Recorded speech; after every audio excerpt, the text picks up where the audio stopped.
Meanwhile, the governor of Akwa Ibom State, Umar Ena, has announced that the government will pay a new minimum wage of 80,000 naira for all state government employees. He also constituted an implementation committee to ensure the smooth rollout of the policy. The State Commissioner for Information, Isi Emembong, is in a statement says the committee has been given 1 month to deliver its report on how the wage increase will be executed. The committee is chaired by the head of the civil service, and it includes chairmen of service commissions, permanent secretaries of various ministries, and heads of the organized labor. It says this announcement is effective of the state government's commitment to improving the welfare of its workforce. Meanwhile, the People's Democratic Party has announced that its planned National Executive Committee meeting, originally scheduled for Thursday, has been postponed to 28 November 2024. According to the party, the move is to allow its members focus on strategizing and mobilizing for the upcoming Ondo State governorship election, which will take place on 16th of November 2024. Senior reporter Ademola Lawrence reports. A meeting of governors elected on the platform of the PDP, People's Democratic Party, the National Working Committee, the Board of Trustees, and other prominent members of the party was held at the Bauchi Governor's Lodge. The meeting is part of a series of meetings by the leadership of the party to address recent internal wranglings in the party. Out of the 12 governors, only 5 governors attended: Bauchi, Osun, Rivers, Plateau, and Zamfara State, alongside BOT chairman and other stakeholders in the party.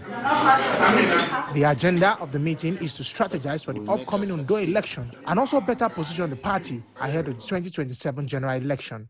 We are here to discuss issues that are germane, but which are internal. And of course, at the end of the day, we'll reveal to the media and to the world what we have done. Because the PDP magic is that it can always come back. We will resist with all our strength and capacity any attempt to convert Nigeria into one-party state. We will make sure that all the dividing forces will not succeed within us. The party has resolved that the National Executive Committee, originally slated for the 24th of October 2024, has been rescheduled to 28 November 2024.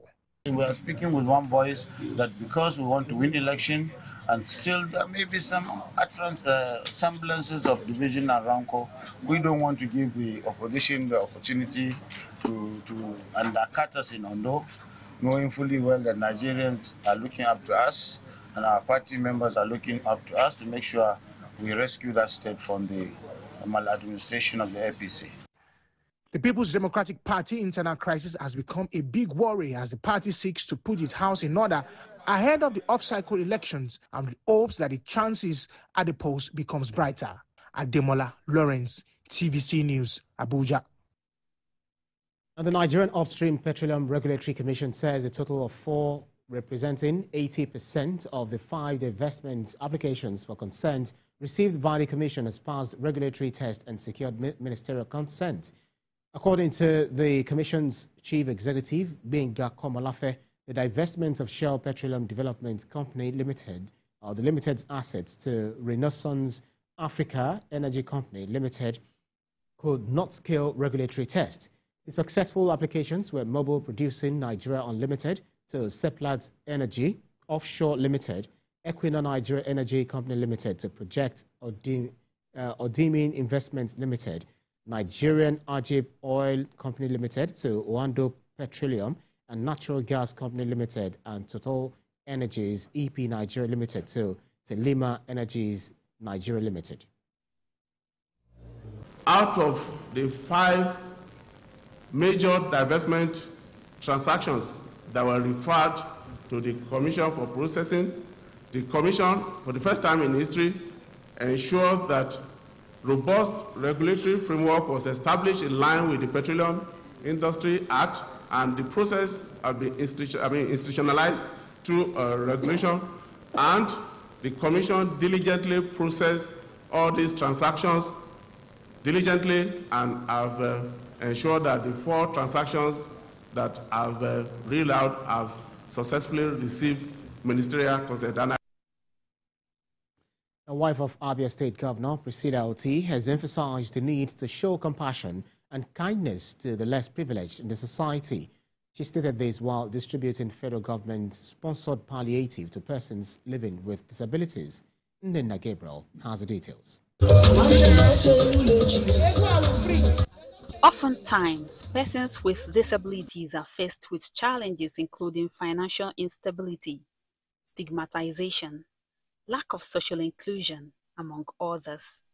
And with the economic situation of the country, the vulnerable group battles with the challenge of putting food on the table. Wife of the governor is here to deliver some food items to alleviate their suffering. This unique initiative is dedicated to alleviating the impact of economic challenges by providing food support to the most vulnerable in our society. We truly acknowledge the prevailing economic hardship, a situation that has denied many families fair living standards, increased debts and bankruptcy, increased vulnerability to exploitation, rising crime rates and social unrest. We have indeed renewed our commitment to food security. It is obvious that if there are people who needed food support, are people with disabilities. And we are glad that the First Lady has acknowledged this always and ensured that we're not left behind. She commended the wife of the president, Oluremi Tinubu, for extending support to the state. Mama Felicia, who said they had no rice for 2 months, is happy that help has finally come for the family. In fact, I don't know how my mind is now, because since almost 2 months now, we have no rice at home. Me and my children, they are crying. But today, we have rice and other things to eat with it. So I'm very, very happy. I know that things are very hard. With God, all things are possible. We thank God for everything. Residents are hopeful initiatives like these will reduce hunger and malnutrition, especially among the vulnerable. Nina Gabriel, TVC News, Umahia, Abia State.